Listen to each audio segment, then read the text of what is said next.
Good morning, Lagos. Thanks a lot for staying tuned here on Smooth 98.1. It's time for Freshly Pressed 981 for Friday, second to the last Friday in August, the 23rd day in the month of August 2019. And I'm Ayo Mairo Ese. And I'm Valentine Ohu. Joining us for analysis this morning, we have Tunde Okufi. Good morning, Tunde. Morning, Ayo. Morning, Valentine. Good morning. Tunde's at Big Coops on Twitter. We also have Mista Ceeeee. Good morning, Mista Ceeeee. Good morning, Good morning, Valentine. Good morning, Tunde. Good morning, Wedge. Good morning, Lagos. Good morning to everybody. All right, so Mr. C is at Mr. Mistac with 5 E's on Twitter. And we have the corporate MC himself, Nwaji. Good morning, Nwaji. Morning, Ayo. Morning, Valentine. Good morning, gentlemen. And good morning, Lagos. Welcome, Nwaji. To join the conversation, please send us messages through WhatsApp to 0809-444-0981. That is the WhatsApp number, 0809-444-0981. On Twitter, we're at Smooth981FM. The hashtag is FreshlyPressed981.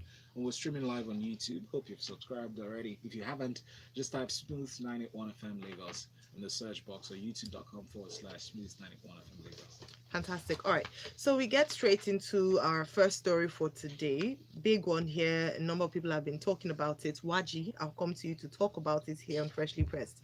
About 18 Nigerians charged for massive fraud, money laundering in America. Premium Times has this very detailed report on the FBI's release of 18 names of people implicated in fraud cases in America. Can you please take us through this story?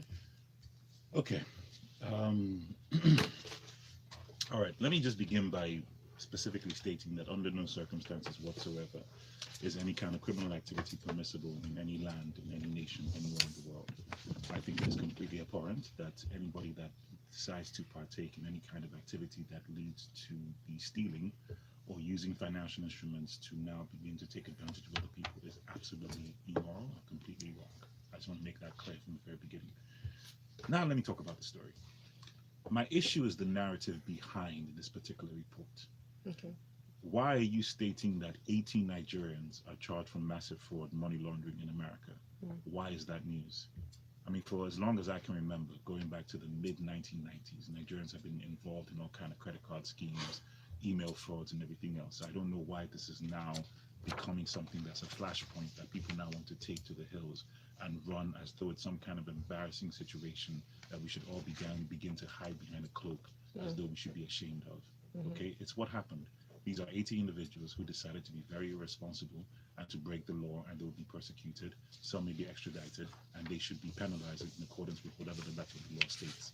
Why this now becomes this booming situation to now begin to finger point, lambaste, and paint Nigerians as though we are a monolithic group of individuals who happen to now represent the values of these individuals is where I begin to take specific issues. These people did what they did, highlight who they are, identify their names, make sure they go through the right necessary procedures to be criminalized, and let it be what it is. It's just happened. These are 18 individuals. I do not even know if my calculator has the application to now determine what percentage of Nigerians in the diaspora, let alone Nigerians around the globe, that now begins to constitute.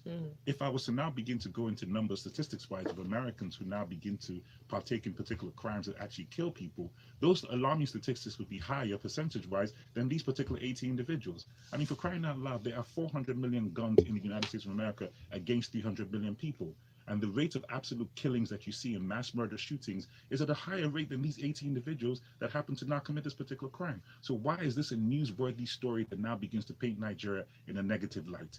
I'm sorry. It highlights on a specific aspect of bigotry and racism and is deeply irresponsible. So that's why I made it very clear. What they did is wrong. They should go to jail. But let's chill on the narrative. That's just my position. Before we get to you, Tunde, I'd like to highlight the fact that the headline is seriously misleading. Because it's 80 cases of fraud, most of which is Nigerian. Yeah, that's what I said about 80. I agree with Nwaji. It's completely unnecessary to say, to highlight the fact that mostly Nigerian, because we know that. What does that even mean? Because we know that many people from different parts of the world, not to get emotional about this, but there are a lot of people around the world. I am going to get emotional. Sorry, one second. Nwaji. A lot of people around the world from different nationalities are involved in fraud. Yes. And I was talking with someone who is in the US this morning. morning about this story, Mm-hmm. and you were saying that essentially we're getting this much attention because it seems to be propaganda, right? Because Thank we you. find that some people from these other nationalities are Claim- involved in fraud And cases. claim they're Nigerian. Thank you very much. Yeah. All right. So whilst I understand and agree with what you've said, Waji Mm. and Valentine, Mm. are we saying we don't have a problem with advanced fee fraud in Nigeria? There is a problem. Okay. We have a problem. We do. But No. Okay, go no, on. let Tunde. Yeah, Tunde. we do, and unfortunately, we have a disproportionate Thank you. problem with advanced free fraud. Not exclusive. We don't own exclusive rights to it. we learned from the best, and the best are in the West. To be honest. Preach, brother, but, preach. But we do have a disproportionate problem. Now, this story was written by a Nigerian publication. Yeah. So maybe Nigerian publications need to be a bit more responsible in how they portray Nigerian issues. It doesn't change the fact that it doesn't look great in us. The one thing I wanted to point out is when I read the what they call that thing again, the indictment, right? Yes. One thing that stuck out to me is that one of the charges are Romance scam. There's romance scam. Those are the more ridiculous ones. But yeah, it's real. There's a lot of money in it. Yeah. But the one that struck me was operating an unlicensed money transmitting service. And guess what? So to me, what stood out was also one of information. Okay. Right, there are a number of people who are not particularly, what we call 419 people, 19 people. But Yeah. guess what? If that's one of the charges, people who would have fallen within that net are in the group, and it happens very often here. You have expenses in the US or in the UK. Yes. You have a Nigerian there who works or lives there and can Can send the help you, money, help you yes. send money Yeah. to someone you need that needs maybe a family member that needs cash, We do it all the and then time. you credit their Nigerian account. position, their Nigerian account. It's very common. It's very regular. That falls within one of the charges, Yeah, right? but So today, I also know that there are young people who also help too. yes, at no, a no, lower no, rate. no, no, no, So no just doubt, to make- no, yeah, no okay. doubt. It is clearly. See, that's why I'm saying that Yes. one of education. Yes. Right. It's Absolutely. layering. Money laundering is called layering. You send money to one account, they send it around until it gets to where it's going, and they disperse it. Right.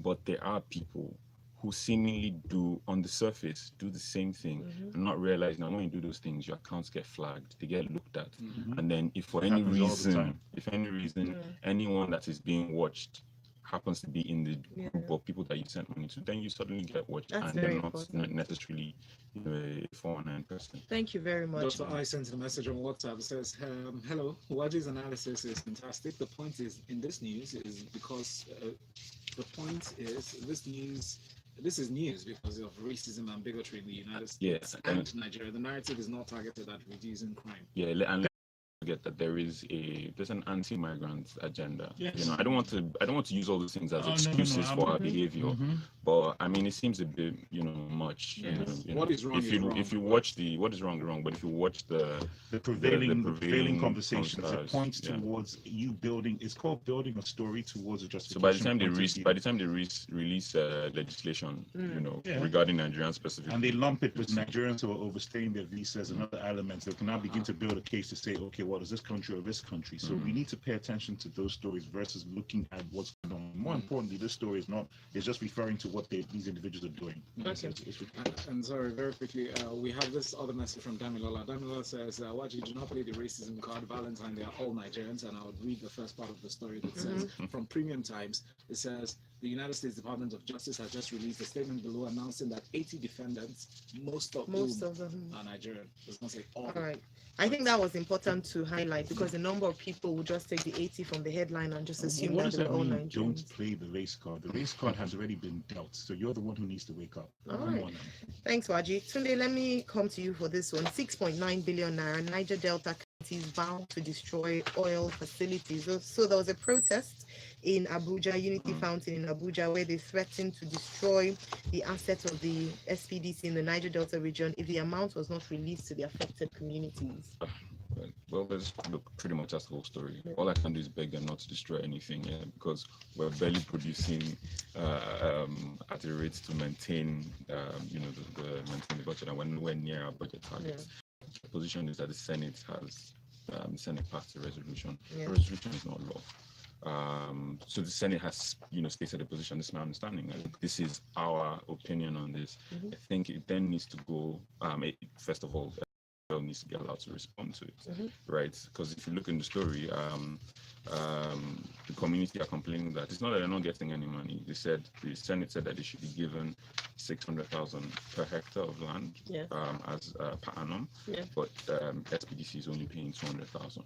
So obviously, in anything that any award that has to do with money, there must be some negotiation and some middle ground as to where things should lie, right? And I guess that's probably what's happening. That's what's happening here. I think everyone should be reasonable, come to the table and discuss things through. Other than that, there is. But sorry, just to add this, the Senate is in a court of law, like Tunde rightly pointed out, and if these communities truly have any grievance, they should go to court. Because if I was advising Shell, ignore them. Absolutely not. I mean, the most. How about the threat? So if you want to ignore them, how about the threat of destroying their properties? Best we can do is appeal to them. If they do that, if they're able to do that, you arrest them, prosecute them. This is Nigeria. The rule must prevail. Yeah. Right. Thank you very much. And let's not forget that SPDC pays huge premiums on some to the government. I don't see why. Anyway, but I'm not from Nigeria, so. Quick message. MI from Akoka, thank you Tunde. MI from Akoka says, is this some red meat being tossed around? No excuse for the alleged crimes, but the story has gone beyond the act of profiling the nationality to reinforce the narrative that immigrants are not good enough. Enough said, Nigerians should do better. And we have this other one here, down here that very quickly says, I don't think we really, anyone on this team of analysts want to listen to the full press release. Yes, we did, but then she emphasizes the fact that the investigation started in 2016, covered over 14,000 cases, involved over 1.1 billion US dollars losses in the 7 months. 2019 alone, and all of them except an insignificant few were linked to Nigeria. But so this isn't about general fraud. This is about thousands of specific BECs and Roman scam syndicates that were linked to Nigeria. It is unfortunate for us to sit in the media and play the defense game when we all know how endemic the Yahoo issue is. Our musicians, media, police, religious organizations all hail it. They didn't build any story around it. The investigation led them specifically to Nigeria. Please listen to the video fully and not just the headline stories. Definitely. That's from Ayo Look, it is. We're not condoning it, and it is embarrassing. It's a huge embarrassing. Do we have a disproportionate? Do we have a problem with fraud? Yes. Is it disproportionate? Yes. But are we the only ones? No. All right. Thank you very much. Can we be used as scapegoats? All right. Let's move on. All Italians were mobsters at one point in time. Is that accurate? Let's move on to the embattled head of service, Oyo-Ita, who has returned to office according to Thisday news report. See, I'll come to you for this. The head of service of the Federation, Mrs. Winifred Ekane Oyo-Ita, who is being investigated by EFCC, has returned to work, has resumed office after her alleged notice of retirement. So the big question around this story is, was there a letter or was it a media formulation? Okay, so with each passing day, this story gets more ridiculous. Now, a quick background to the genesis of this whole story. The EFCC comes out to say that it's investigating the head of service for an alleged $3 billion issue. Somewhere in the midst of all of this, we hear she fell sick. She reportedly resigned. Yeah. And now we hear from this story that she's back, and that the official position from her chief press secretary was that she proceeded on her annual leave, which started on the 14th of August, and surprisingly ended 5 days later. I don't know who has 5 days as annual leave, but that's neither here nor there. Because it says the president rejected her resignation. But that statement has been debunked. So it was debunked by the spokesperson, who said, as for reports that the presidency rejected her letter of resignation, it's false, because no letter was written in the first place. Okay, fantastic. So let's even roll with that account. Indicted or is under investigation for corruption. She offered to leave or left her office for a few days under questionable circumstances. Now she's back. How do you convince Nigerians and the rest of the world that you're truly waging a war against corruption when someone can be investigated and still remain in office?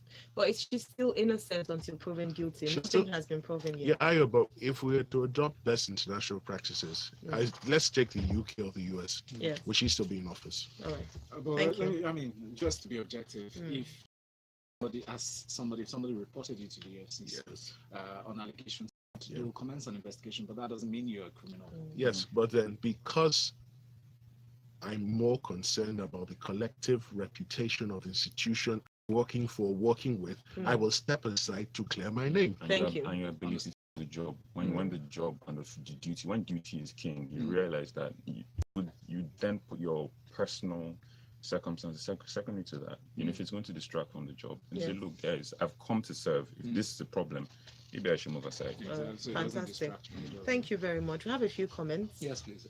This one is from Tony. Tony says, good morning. Shell already had reputational issues worldwide in its operations in the Niger Delta, so they're bound to treat community relations with care. Trust me, they will not listen to the analyst that said he will tell them to ignore the community. All right. Femi says, okay, it's a long message. Long thank one. you, Femi. We'll take it in time. Ubomachideze says, I can only say thank you for critically trying to correct the narrative on racism in respect to the fraud case in America. Thank you. All right.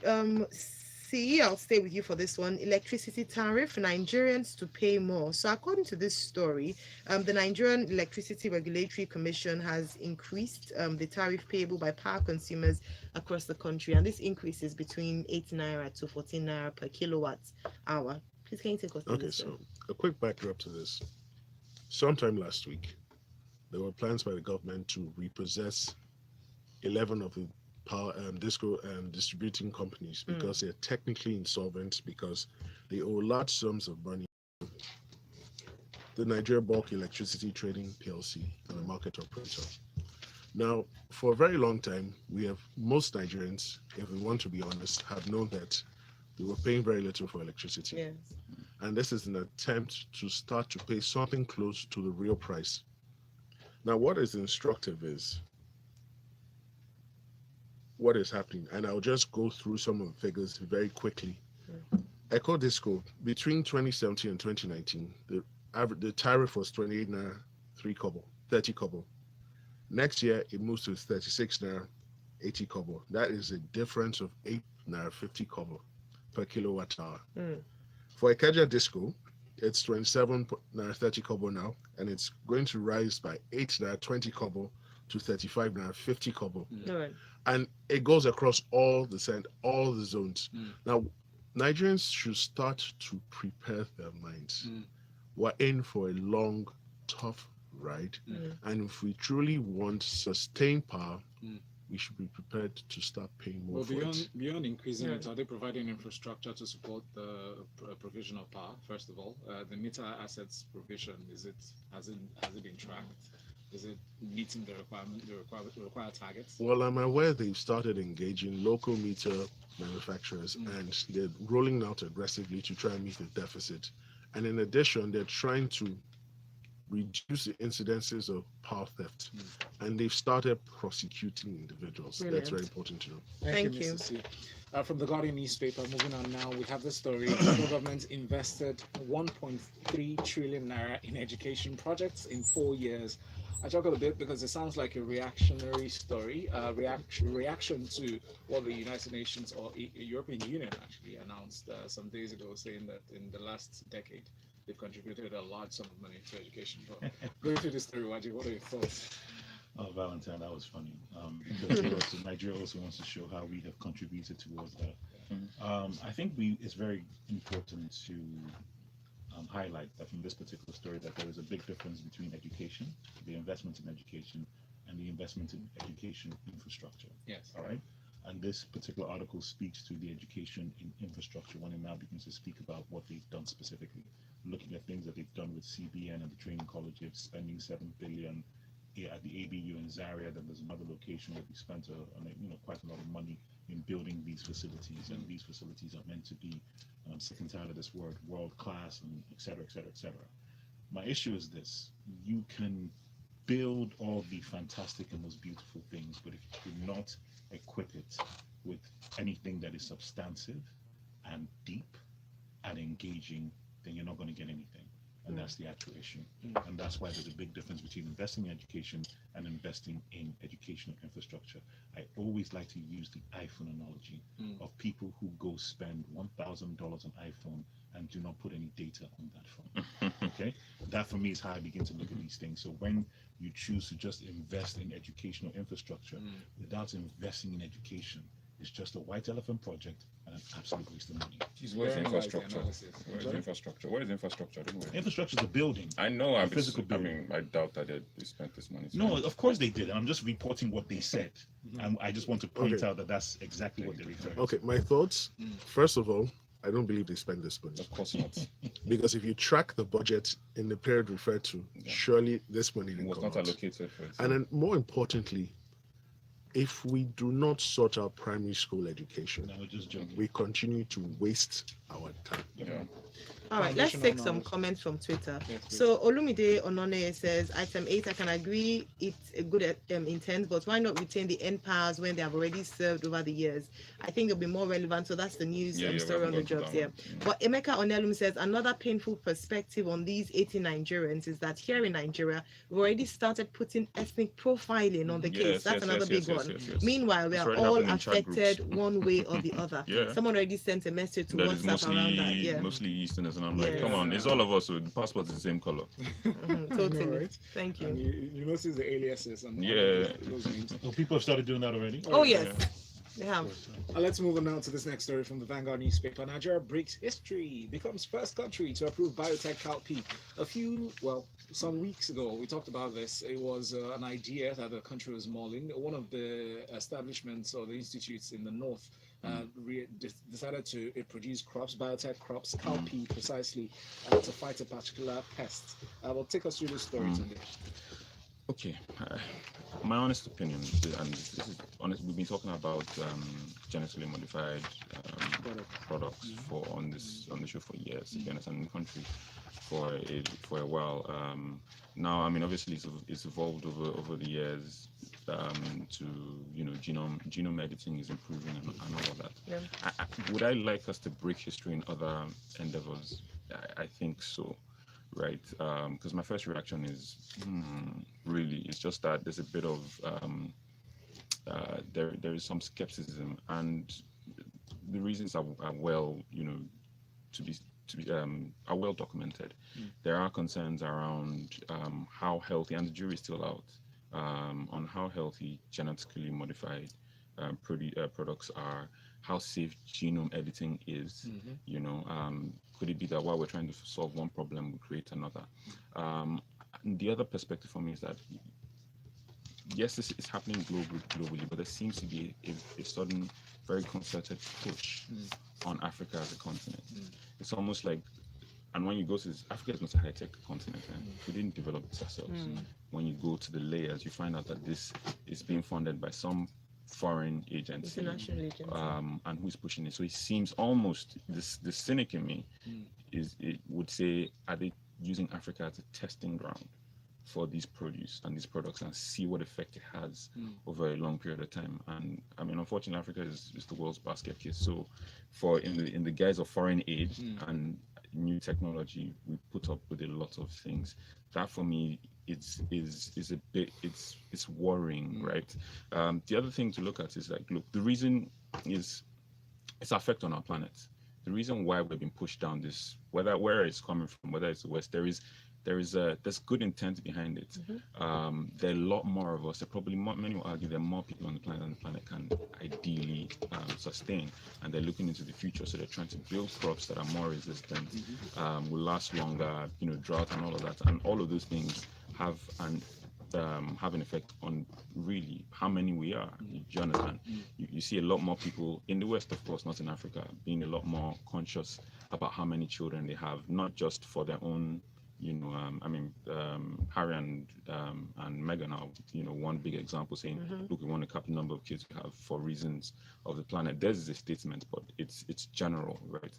It's the effect we're having on the planet. There are a lot of us, and solutions need to be found to be able to feed every one of us. I'm just a little worried that Africa seems to be testing ground. But to react to that very quickly, it's the Maruca organism that really that's the pest that's affecting these crops, and farmers have been complaining over time, especially those who are focused on this cowpea production, that they lose 80% of their yield, due to this pest. And it was during the research that was carried out over a period of 7 years to realize this.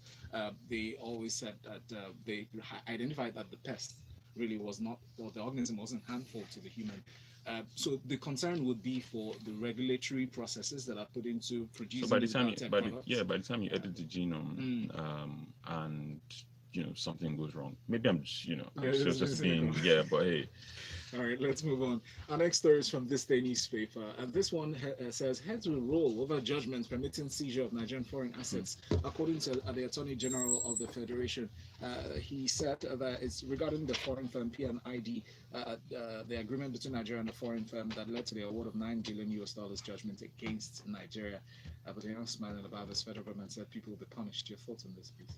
I agree. I agree with it. I agree with the AG, and this, mark my words, is going to turn out to be the biggest scam in Nigerian history. How do you mean? Now, let me give you a brief background.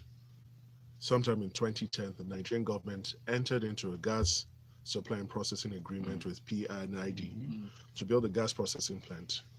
Now, the idea was that the Irish company would refine natural gas, which is technically described as wet gas, into lean gas that Nigeria would use free of charge to power its national grid, and the derivatives the Irish company would get to sell. Okay. The Irish company being the process and industrial development. Yeah, Thank you.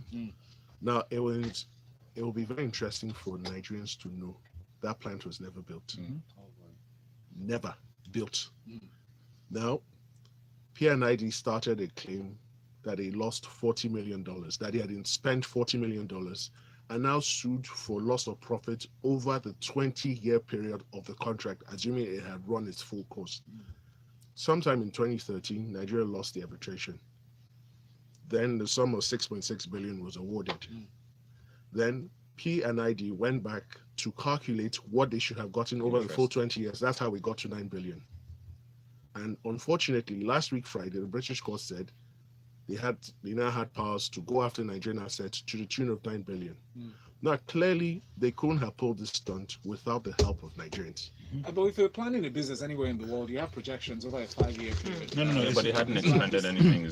Guys, more importantly, this would not be possible unless a sovereign guarantee on infrastructure was signed. End of story. So that's what the Attorney General is not actually saying, but he is saying. This entire case will not be possible unless somebody in government granted this company a sovereign guarantee, which you can only do when the absolute and most complete feasibility studies and checks have been exhausted to protect the nation. You are given a sovereign guarantee, and that's what this company can actually use to go to any arbitration, to go against us, to seize assets. And that's when the Attorney General says heads will roll, that's what he's referring to, because it will not be possible unless somebody in Nigeria actually gave them that guarantee. So who's that person? That's Thank who you we're going to very find much. out. Now let's go to some comments. So Austin from Maltu Estate, reacting to the power story, says electricity hike, Nigerians are not really bothered if the current or power is constant. If they can only do away with estimated billings, which is presently eating deep in our scarce resources. So people are saying they don't mind paying, just let it work. And I want to see the name of the marketers on the bill. All right. Then Dr. I at CMS says, I agree that this deal feels like a scam. The $9 million is the biggest loss ever. I weep. Thank you very much. Let's move on to this final story. This one is from Premium Times. Nigerian government plans to use Empower beneficiaries, core members for community policing. Does this come as a shock to you, Tunde? Your thoughts? Okay, so a couple of things. First of all, it says, so NEC has met, and they said Inspector General of Police has initiated the commencement of community policing. It's a bit confusing because, I mean, what does this mean? Has it started? Are they, just beginning to have the talk shops as to how it's to be done? We've been talking about this for the longest time. I'm concerned about using core members and Empower beneficiaries. Core members in the fact that, look, these are, brothers and sisters and children. And they didn't sign up for that, please, to be put in the line of fire. Policing is not it's not a joke. Isn't it interesting though, Tunde, that it's not an attractive sector to want to ask your brother or your sister to go into. Do you think perhaps they should have started with reforming the police to make it attractive and then send these guys? Perhaps you're absolutely right, because it is not you don't find the best in society putting their hands up necessarily. You would find a few obviously at the very top. Now, do we need community policing? Yes, we do. However, I'm worried about the segment. I've spoken about the core members, for instance, and obviously the churn. Policing is something that's built up over time, not something you do for a couple of months or a year and then you move on. Then the issue of using empower beneficiaries. We've seen, it's not even just in Nigeria, we've seen abuse across the continent, right? Where essentially, there were arguments around last elections that empower, that it was a way to buy votes, right? Now you will have these same people who are loyal to government in power or the state governor being responsible for community policing as well. There is the opportunity, real opportunity for abuse here, and that's a concern for me. Yeah. All right, thank you. Final comment. Olumide Onosanya from Twitter says, I can agree it's a good intent, but why not retain the end powers where they have already served over the years? I think they'll be more relevant using their gathered experiences, doing what they have learned in service. Thank you so much to our analysts for this morning. Tunde Okufi at Bikufs on Twitter, C at Mista Ceeeee on Twitter, and of course, Nwaji at the Corporate MC on Twitter. Follow us collectively at Smooth981 FM. For updates, use the hashtag FreshlyPressed981. Next up, we have Locker Room 981 talking sports. This last story, 4 policemen. Is this the one for the phone scam? Yeah, GG.com. Yeah. Oh, I didn't know it happened in Iba. It was elsewhere. What's the GG.com? It's a site where you